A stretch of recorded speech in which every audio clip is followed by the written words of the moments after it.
Asalaamu calaykum waraxmatullaahi tacaala wabarakaatu.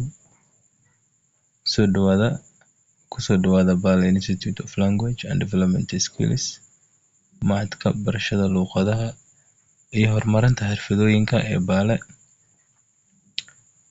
Maanta waxaan baran doonaa hadduu Ilaahay idmo alfabeti ya Kiswahili. Alfabeetada Kiswahiliga.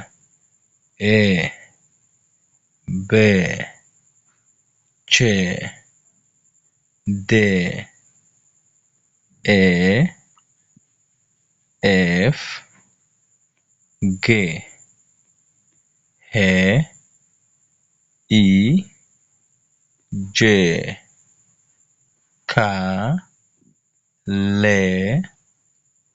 M, N, O, P, R, S,